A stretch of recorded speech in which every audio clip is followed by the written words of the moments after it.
She asked me the question twice before I understood it was a question at all. "Dad, where's Mom's necklace?" I was standing in her kitchen with a glass of water in my hand, the same glass I'd use 100 times, and I answered the way any father would. I said I didn't know, and asked when she'd last seen it, and offered to help her look. I thought she'd misplaced it. Claire misplaces things when she's nervous, the way her mother used to, but she didn't move toward the bedroom. She stayed on the far side of the counter with her arms crossed, and Derek stood just behind her shoulder, wearing the sorrowful expression of a man who has already decided something. "It was in the box Tuesday," she said. "It's gone now, and you were here Tuesday." I set the glass down. "I came by to fix the porch light. You asked me to. I know what I asked you to do." Her voice cracked on the last word, and that frightened me more than anything, because Claire doesn't crack easily. "Dad, you still have a key." Derek put his hand on the small of her back. "Nobody say it was on purpose," he said, in the reasonable tone of a man saying the opposite. "We just want to understand. You were the only other person in that room this week, and you got the spare." I waited for Claire to tell him he was wrong. She didn't. That was the moment the floor tilted, because I finally understood. My daughter believed I had taken her dead mother's necklace out of her house. I need you to understand the necklace before you can understand what that cost me. I bought it 31 years ago from a jeweler named Sal Moretti, a narrow shop 2 blocks off Main. A bell over the door and dust on the display glass. I was a young electrician then, wiring houses for a builder who paid late, saving in an envelope I kept under the truck seat. Eleanor's birthstone was sapphire. Sal talked me out of a big stone. Said a big one looks like costume glass, that a small, deep one says more. He was right. He set it in a modest gold chain with a bit of scrollwork he designed himself, the gold curling around the stone like a hand holding it rather than a claw trapping it. I had him engrave 3 words on the back of the clasp plate, small enough you'd have to hold it to the light. "Still my girl." That was what I called her. Eleanor wore it to every anniversary, every one of Claire's recitals, the day Claire graduated, the day Claire married Derek.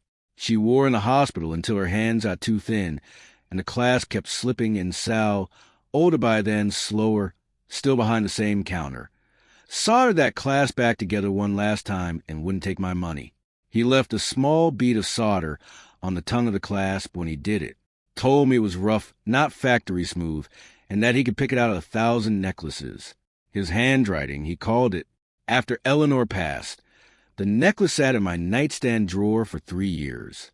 I couldn't wear it, couldn't give it away, couldn't look at it without hearing her voice. Then this spring Claire made partner at her firm, and there was to be a dinner, the kind Eleanor would have driven 4 hours to attend. So I wrapped the necklace in tissue and drove it over and put it in Claire's hands and told her it was time it belonged to someone who'd wear it again. She cried. Derek shook my hand. Claire kept it in the carved wooden box that had been her grandmother's, on top of the dresser, in the bedroom at the back of the house. That dinner was 9 days away. Only a handful of people knew where she kept it. Claire, of course. Derek, Ethan, me, and the spare key in the flower pot by the back step. The one Claire had pressed on me the year Eleanor got sick, so I could look it on the house when they traveled. I'd use it maybe 4 times in 3 years. I'd nearly forgotten I still had it. Derek, it turned out, had not. Claire, I said carefully, I was in the hallway and out on the porch. I never went into your bedroom. The porch switch is in the bedroom hallway, Derek said, right next to the door. He wasn't wrong about that, either. I asked to see the box. Claire hesitated, then led me back, and Derek followed close, and I noticed he watched my hand the whole way, the way you watch a stranger's hands. The lid was open.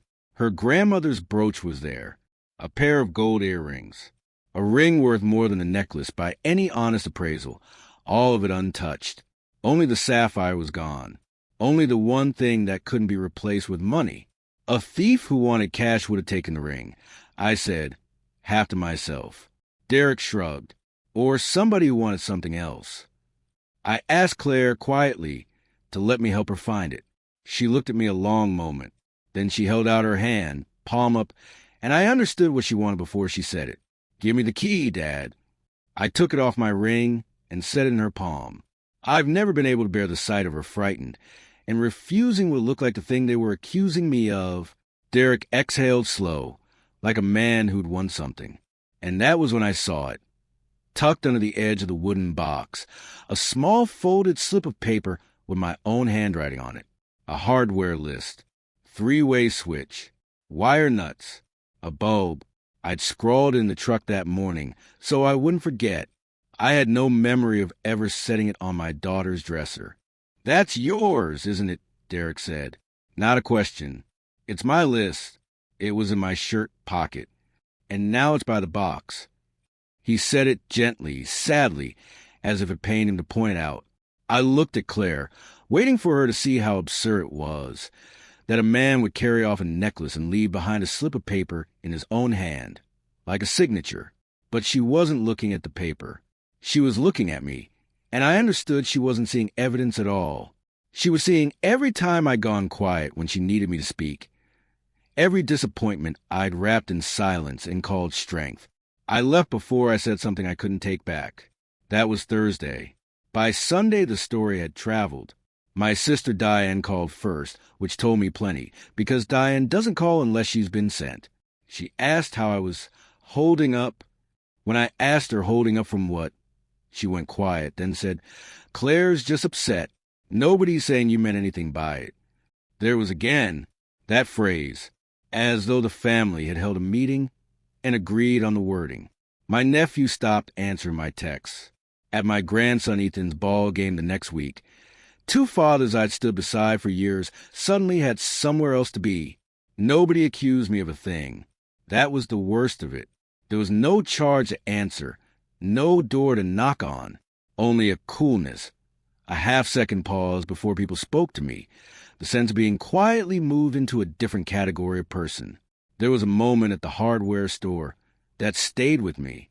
A cashier I'd known 10 years rang me up without a word, and when I made some small joke about the weather, she gave me a thin smile and looked past my shoulder for the next customer. It shouldn't have landed the way it did, but I drove home with my jaw tight and my hands too careful on the wheel, and I understood that a rumor doesn't need proof to do its work.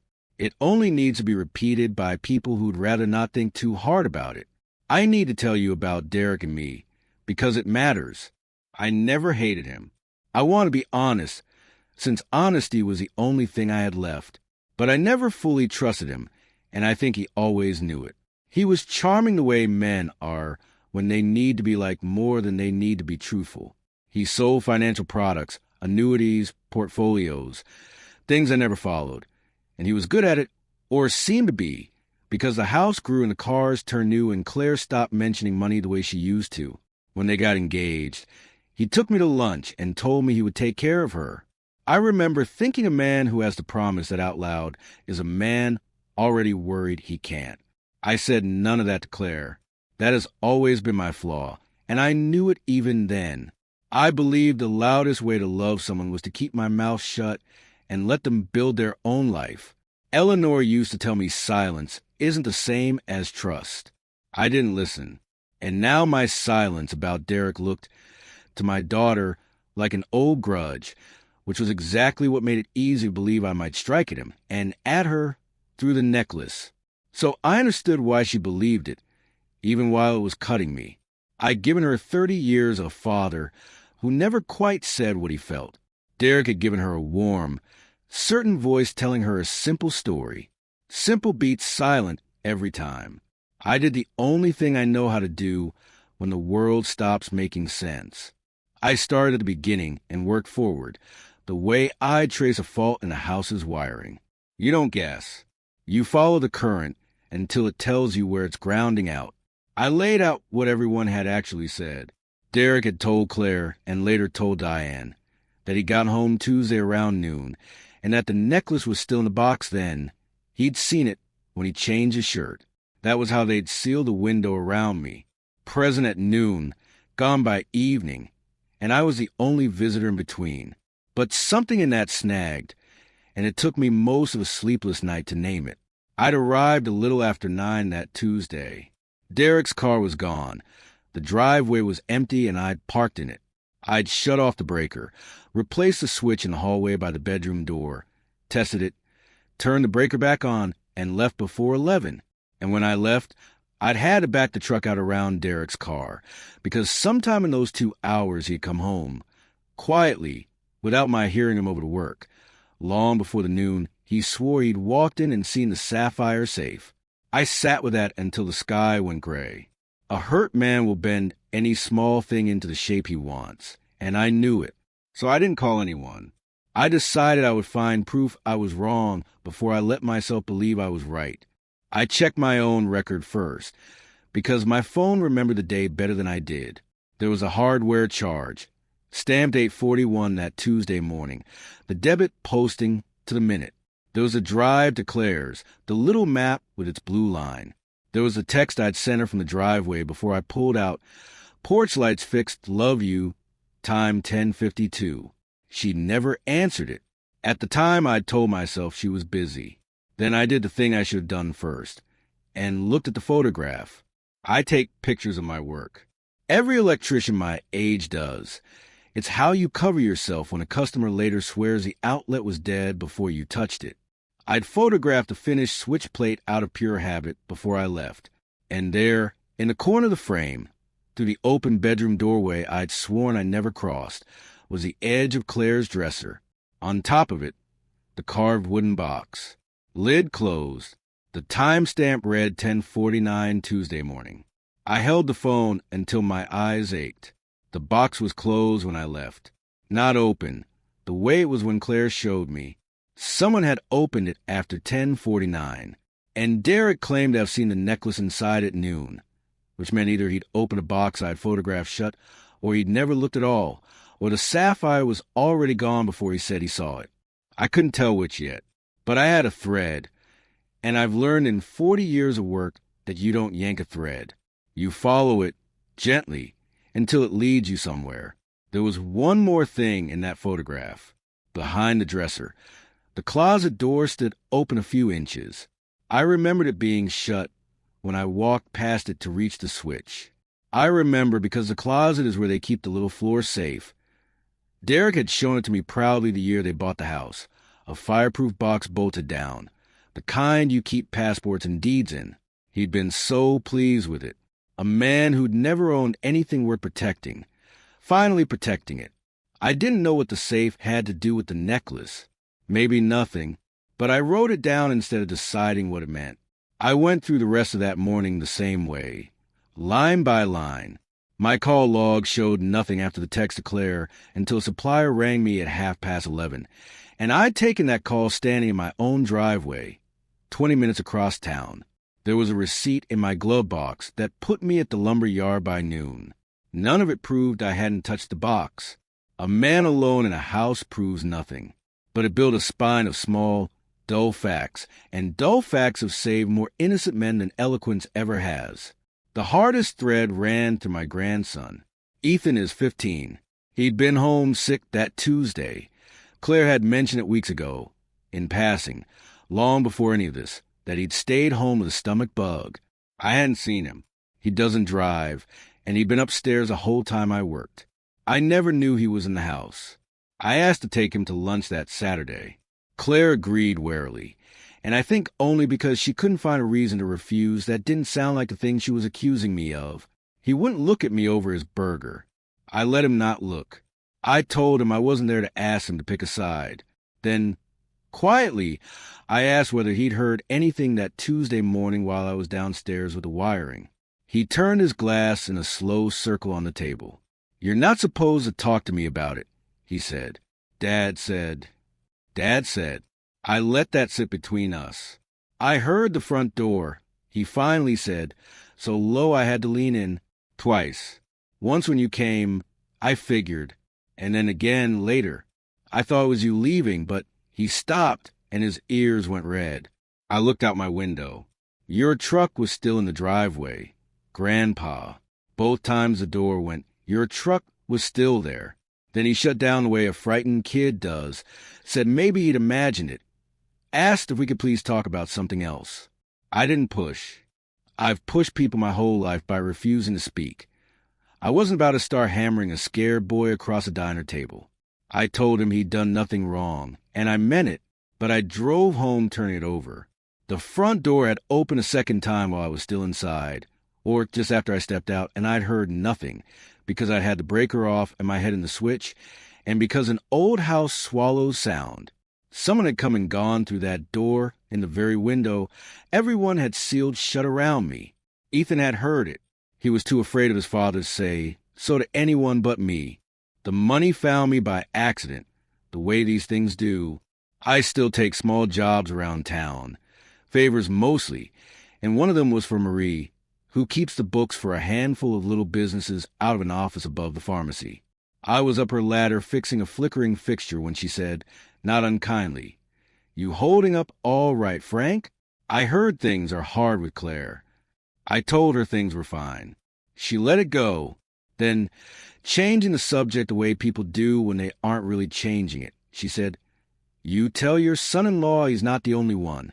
Half the men I do books for chase that same investment. Cost a couple of them their shirts." I came down that ladder slower than I went up. I didn't ask her anything directly. People tell you more when you don't. I only said Derek didn't talk business with me. She nodded as if that confirmed something. "Probably wise, the way it went," she said. "Private real estate fund. Supposed to double in 2 years. It didn't double. Frank, it's gone. One of my clients lost $40,000. Then she caught herself, remembered who I was, and stopped. Forget I said that. I told her I would. I didn't. I have to be honest about what I did next, because this is where I went wrong. I took what Marie said, and I built a whole house on it in one evening at my kitchen table. Derek buried in debt, panicking, selling his own wife's necklace for quick cash and hanging it on me to cover the trail. It was clean. It was satisfying. It made me the wrong man and him the villain, and I wanted it so badly I could taste it. I sat up half the night, arranging the pieces in my head like tools on a bench. And then, because I could never leave well enough alone, I called Claire and asked her straight out whether she knew how their money was doing, whether Derek had lost anything in an investment. I meant it as a door I was holding open for her. That's not how she heard it. "So now you're going through our finances," she said, her voice gone flat and cold. "You take Ethan to lunch and question him. You call around town asking people about my husband's business. Do you hear yourself?" I said I wasn't going through anything. I was only asking. Derek said you'd do this. He said you'd turn around and make yourself the victim, put us on trial instead of answering one simple question. A breath. "Where's my mother's necklace?" "Claire, I don't have it." "Then explain how your receipt ended up on my dresser. Explain that." And she hung up. I sat in the dark with the phone in my hand and saw what I'd done. I'd handed Derek the exact story he needed. Every question I asked now looked like a guilty man kicking up dust. My investigation, the one honest thing I had become proof of the very crime they'd pinned on me. Derek didn't even have to lie about it. He only had to let me look desperate, and I'd oblige him. Diane called the next day to tell me, gently, terribly, that maybe I should step back for a while, that the family needed a little space, that she was sure it would all come right. But in the meantime, perhaps I shouldn't come Ethan's game after all. I said all right. I said it the way I say most things that hurt, quietly, so no one would know how much. Then I sat in Eleanor's chair by the window, the one I still can't move, and for the first time I let myself wonder if I would lose him entirely. Not the necklace. Them, whether clearing my name, even if I managed it, would only prove I had been right about Derek all along, and whether Claire could ever forgive me for being right. I drove past Claire's street twice that week and couldn't make myself turn in. It's a strange thing to be afraid of a house you helped paint. I'd hung the swing on that front porch. I'd taught Claire to ride a bike on that sidewalk. Now the thought of standing at that door, of Derek answering it with his sad, patient face, made something in my chest close like a fist. So I kept driving. I told myself it was patience. Eleanor would have called a hiding, and she'd have been half right. I hadn't truly slept in 11 days. I'd started keeping a legal pad by the bed and waking at 3 to write down whatever surfaced. The clothes box. The second door. Derek's car gone at 9 and back before 11. Ethan's red ears. The word fund. None of it a case. All of it a knot I couldn't yet untie. On the 12th morning, my phone rang, and it was a name I hadn't dialed in years. It was Anthony Moretti, Sal's son, who runs most of the shop now that his father has slowed down. He sounded apologetic, a little awkward. He said his dad had mentioned, in passing, that I'd once asked him whether he could still recognize Eleanor's necklace if it ever turned up. Anthony hadn't thought much of it, but a woman had come into the shop the afternoon before, he said, wanting a sapphire pendant cleaned and the clasp checked before an event she was attending. A nice piece. Small, deep stone, modest gold chain, older custom setting. I'd have thought nothing of it, Anthony said, except when I turned the clasp over to look at the tongue. There was a hand solder repair on it. Rough. My father's work. I'd know it anywhere because he taught me on that kind of job. He paused. Frank, is this the one you were asking about? I want to be clear about why the jeweler could help me and where his help stopped, because it matters that none of this was magic. Sal made the necklace. Sal repaired the clasp the last month of Eleanor's life. A jeweler remembers his own solder the way I remember my own wiring. That, and the engraving, were the only reasons Anthony recognized it. He didn't know who took it. He couldn't tell me the woman's business. He only knew what any honest craftsman would, that a piece had crossed his bench that he'd built with his own hands. I was at the shop in 20 minutes. I hadn't driven that fast in years. Anthony had done exactly the right thing. He hadn't accused a woman of anything, hadn't held a piece, hadn't so much as raised an eyebrow. He'd told her the cleaning would take until the next afternoon and written her a claim ticket, and she'd left the necklace overnight. It was in the back, in a small manila envelope, and when he tipped it onto the felt pad under the lamp, my legs nearly went. It was Eleanor's. I knew it before he touched the clasp, the deep little stone, the gold curling around it like a hand. But I made myself do it properly, because a man who's been accused learns not to trust his own certainty. I asked Anthony to turn the clasp plate to the light. There it was, so small you'd miss it if you didn't know to look. Still my girl. And on the tongue of the clasp, the rough bead of solder, the last thing that old man ever fixed for my wife. It's hers, I said. My voice didn't sound like mine. Anthony didn't gloat. He just nodded and said he was sorry. Then he told me what little he could, and only what was his to tell. Not the woman's private business, but the things she'd said openly across his counter while she waited. Her name was on the claim ticket. Dana Reyes. He didn't know her.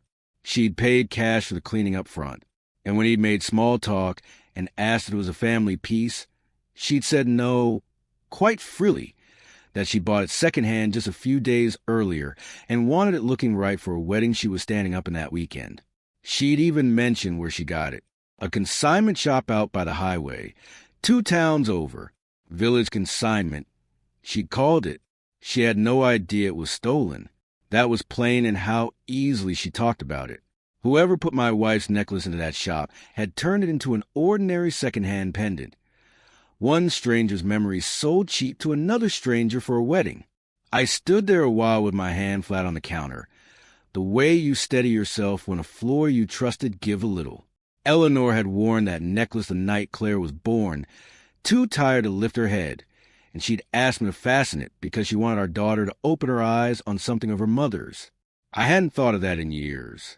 Standing in Anthony's shop, it came back, so hard I had to look at the ceiling until it passed. I didn't feel the triumph I'd waited 11 days to feel. I felt sick, because I understood now that someone in my own family had carried this out of Claire's house, driven it to a strip mall by the highway, and signed away for whatever they'd advance on it. Not lost, not misplaced. Sold. Anthony asked, gently, whether he should call anyone the police. He meant, I told him not yet. I'd already learned what happened when I moved too fast. He agreed to hold the necklace as long as the claim ticket allowed, and to call me the moment Dana Reyes came back for it. I drove out to Village Consignment the next morning. I didn't expect them to tell me much, and they didn't. But I've spent my life walking into other people's homes and shops, and there's no substitute for being an unhurried old man who doesn't seem to want anything. I told the woman at the counter the plain truth, that a necklace of my late wife's had ended up in their case and been sold, and that I only wanted to understand how it got there, not to make trouble for anyone honest. I described it. Her face shifted just enough to tell me she remembered it. She wouldn't give me a name, and she was right not to. But she told me something worth more than a name. The piece had come in on consignment the middle of last week, she said, and it had sold fast because it was priced to move, and the person who brought it in had wanted the quickest possible payout, had taken a low flat buyout on the spot instead of waiting for a commission sale. People do that when they need cash today, not next month, she said, not unkindly. We see it all the time. Then she did one thing for me, and I think she did it because she believed me. She looked at her screen, and she told me the date and time the item had been logged in, not the name, just the intake. Tuesday, 2:14 in the afternoon. I stood in that fluorescent light and felt the false story come apart in my hands. Because Derek had told Claire and told Diane and let the whole family believe that he'd come home around noon that Tuesday and seen the necklace safe in its box. That was the wall they built around me. Safe at noon, and I the only soul who'd been near it before. But the necklace had been logged into a consignment counter 20 minutes up the highway at 14 minutes past 2 that same afternoon. It hadn't been in any box at noon. It had already been carried out of the house, driven across 2 towns, and handed over for a fast payout by someone who, unlike me, had no clean phone full of timestamps to say where he'd been. I had it now, not a feeling. A time on a screen his story couldn't survive, and then the receipt made sense. I'd carried that slip of paper around for 2 weeks like a shame I couldn't wash off, my own handwriting on my daughter's dresser. But that list had been in my shirt pocket Tuesday morning. I'd used it at the hardware counter at 8:41 and shoved it back in. I'd worn that shirt home and dropped it in the hamper. My own photograph proved the box was closed, and I stood in the hallway. So the list couldn't have walked out of my laundry and across town to land beside the box 3 days later. Someone had put it there, and only one person had ridden in my truck that week. The Sunday before, Derek's car was in the shop for an oil change, and I'd given him a lift and cleaned the cab out after and thought nothing of it. The list must have been on the seat. He'd pocketed it, maybe without a plan yet. Maybe just the instinct of a man who keeps whatever might be useful later. And when he needed a face to hang this on, he had mine ready in my own hand. That was the moment it stopped being a theft to me and became a frame. He hadn't only taken the necklace. He'd built a door with my name on it and walked through it, then pulled it shut so the sound would echo toward me. I understood the open closet door then, too. The little floor safe was where Derek kept the things he didn't want Claire opening, and somewhere in that week he'd have needed it open, needed cash or papers or both. He'd been in and out of that room in a hurry with a gym bag, while a sick boy listened at the top of the stairs. He hadn't planned it cleanly. Desperate men rarely do. He'd improvised, and then dressed the improvising up as my guilt, because I was the easiest story in the house to tell. I didn't call Claire. I'd learned that lesson at a price. Instead, I did 2 things I should have done at the start, if pride hadn't kept me solving everything alone. First, I called Walt. Walt and I apprenticed together 40 years ago, and he's the one man alive who will call me a fool to my face. I laid it all out at his kitchen table. The timestamps, the closed box, the consignment intake, the planted receipt, Ethan's 2 doors. When I finished, I was leaning forward, waiting for him to agree I had Derek dead to rights and should go say so that night.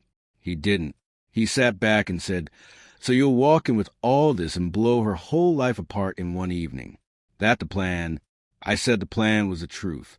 "Truth's fine," he said, "but you swing it like a hammer and you'll hit Claire harder than him. She'll have to choose, in front of everybody, whether her husband a thief or her father's a liar, with no room to breathe. You want to be right, frank, or you want your daughter back. because the way you're leaning, you might only get the one." I didn't like it.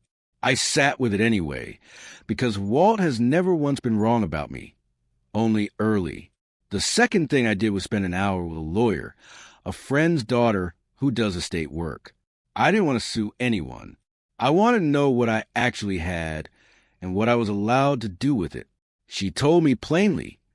The consignment shop kept intake records, and a police report on a stolen item could compel them properly, but I couldn't. The jeweler could confirm the piece. Dana Reyes was an innocent buyer with receipt and every right to be treated as one. And the moment police were involved, it stopped being a family matter and became a case with a real theft and Derek's name in it. She didn't tell me what to do. She only made sure I understood the size of the thing in my hands. Then Ethan called me. He wasn't supposed to. I could hear in how fast he talked. Low. A door shut somewhere behind him. He said he couldn't stop thinking about our lunch, that his dad had been strange all week, snapping, staying up late in the office with the door locked. The second time the door went, "Grandpa," he said, I didn't just hear it. I went to the top of the stairs. I saw Dad come to front and go straight back to their room. He had his gym bag. When he left again, 10 minutes later, he carried it different, careful, like there was something in it. A breath. I lied when I said I only heard it. I saw him, and there's more. Last week, I heard him in the garage on the phone. He said he'd handle the account before Claire sees the statement. He made me promise not to tell. I don't think Mom knows any of it. I closed my eyes. A boy had been carrying that for 2 weeks. I told him again that he'd done nothing wrong, and that whatever happened between the grown-ups, none of it was his to carry. I meant it. But I could hear how thin comfort sounds against a thing that big. He said, "Okay, Grandpa, the way kids do when they don't believe you but love you enough to pretend." I sat in the truck outside my own house a long time after we hung up, not going in, just holding the phone. I asked Claire to meet me at my house, not hers. Walt's warning was in my ear the whole time. If I did this in Derek's living room, on his ground, with Diane hovering, it would turn into theater. So I asked my daughter to come to the house she grew up in and to come alone. I didn't start with Derek. I started with myself. I put my phone on the kitchen table and showed her the hardware charge at 8:41, the text from her driveway at 10:52, the work photo time 10:49 with the box closed and the closet open behind it. "I never went in your room," I said. "I've said it for 2 weeks, and you didn't believe me. This is where I was, minute by minute. A man's phone doesn't love him enough to lie for him." Then I slid the consignment intake across the table. Tuesday, 2:14. "Derek told you the necklace was in the box at noon." I said. "It was logged into a shop off the highway at 14 past 2 the same day. It wasn't in any box at noon, Claire. It was already gone." "That doesn't mean," she stopped, started again, and I heard her mother in the stubbornness. You could have, called the jeweler. "Sal cleaned your mother's clasp the last month of her life. Anthony has the necklace in his safe right now, because a woman brought it in for cleaning. And Sal solder is still on the clasp, and the engraving is still on the plate. It's your mother's. I held it in a back room and couldn't bring it home to you, because it isn't mine to bring." That was when her face began to come apart, and I hated every second of it, even the seconds I'd waited 2 weeks to have. Claire called Derek. I didn't want her to, not yet, but it wasn't mine to stop. He came fast, and he came talking. He was warm, wounded, reasonable. God, he was good at it. He said, of course, there was an explanation. The shop must have the date wrong. Maybe I'd sold it myself and was covering. He'd never been good enough for me, and this was exactly the kind of thing a bitter old man does. He said it all gently, sadly, which is the most dangerous way to say a terrible thing. I didn't shout. I wanted to. I set the intake slip in front of him and asked one quiet question. "Where were you at 2:14 Tuesday afternoon?" He said work. I asked whether his phone would say the same, the way mine had. Something flickered across his face. Just once, the reasonable mass slipping half an inch. And Claire saw it. I know she saw it, because she went very still. "The account," she said. "Ethan heard you say you'd handle the account before I saw the statement." "What account, Derek?" He turned to her and the warmth came back on like a lamp, and he started to say she knew how the boy exaggerated, that this wasn't the time, that her father had gotten into all our heads, and Claire said, "What account?" again flat, and this time he had no smooth sentence ready. For once in his life, Derek had nothing to say, and the silence said it for him. She didn't scream. I braced for screaming. She sat down slowly at the table where she'd done her homework as a girl, and put both hands flat on the wood, like she needed to feel something that wouldn't move. "I need you to leave," she told him, not me him. "I need to see every statement. And I need you not to say one more word to me tonight." She didn't apologize to me that night. She couldn't yet, and I didn't ask her to. I got my name back. My daughter I would have earned back slower, and watching her sit there with her whole life tilting, I knew it wouldn't be one conversation or one truth or one night. The necklace came home in the least dramatic way imaginable. Dana Reyes was exactly what she'd seemed, an honest woman who bought a pretty thing for a wedding. Once Claire filed a police report herself, which cost her something I'll never fully measure. The shop and the jeweler could do things properly. Dana got her money back from the store. The store went after the man who consigned it. And one gray Thursday, Anthony set that small manila envelope in my hand, folded my fingers over it, and said, "Take it to your girl, Frank." I did. I didn't make a speech. I put it in Claire's palm the way I had the first time, and neither of us could talk for a while. She keeps it in a different box now. I noticed, and I never asked why. For a while, she didn't wear it at all. Then, months later, she wore it to a small dinner for Ethan's 16th birthday, and she caught me noticing, and neither of us said anything, and that was its own kind of conversation. Eleanor always said the necklace wasn't about the stone. It was about being chosen and choosing back. I think Claire finally heard that, the long way around. The debt was worse than Marie let on. The failed real estate fund had swallowed more than Derek could cover, and rather than tell Claire, he'd moved money between accounts to keep the surface calm and borrowed against things that weren't fully as to borrow against. The necklace, in the end, had been almost nothing to him, a few $100s of quick cash grabbed in a panic before a statement posted. That's the part that stayed with me longest. He hadn't taken the one irreplaceable thing in that house, because it was worth a fortune. He took it because it was small and portable, and he thought no one would trace a used necklace. He'd have let me carry the blame for the price of a car payment. When it was mostly over, Derek asked to talk, and I let him, because Eleanor raised me to at least hear a man out. He didn't apologize, not really. He said he'd meant to buy it back before anyone noticed. He said he'd been drowning and too proud to say so, and that he'd told himself it was temporary, that he was shielding Claire from a panic that would only make things worse. I believe he even believed it. That's the part that stayed with me. Not that he was a monster, but that an ordinary man, frightened about money, will talk himself into deciding the people who love him are better off lied to.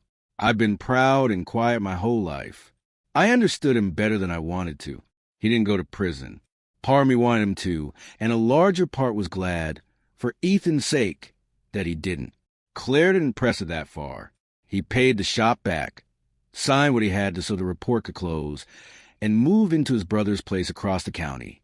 The marriage didn't end in a courtroom scene. It ended the way most things end, slowly, in lawyers' offices, in the dividing of one life into two smaller ones, in Claire learning the real numbers a brutal statement at a time. The lying about money was worse than the necklace, she told me once, near the end of it. The necklace I could see. The money he let me stand in for years. I didn't say I'd tried to warn her. That was the one mercy my pride finally learned. To keep quiet when quiet was a kind thing. Ethan and I are all right. Better than all right. He carried real weight for a boy his age, and he told the truth about his own father, which is harder than most grown men ever manage. He comes by on weekends. I'm teaching him to wire a lamp, to find a fault by following the current instead of guessing. He's patient in a way I wasn't at his age, and he asks his questions out loud instead of swallowing them. I hope to God he keeps doing that his whole life. The family that cooled toward me warmed back up, and I found I couldn't fully enjoy it. Diane apologized. My nephew answered his text again. The fathers at the ball games remembered how to stand beside me. But I'd learned something plain and hard. The same people who back away from you on a rumor will return on the truth and expect your gratitude, and being cleared is not the same as being trusted. The difference is a bruise you carry privately, while everyone else considers the matter closed. Claire and I are the slow part. She apologized, not once in a rush of tears, but over months in actions.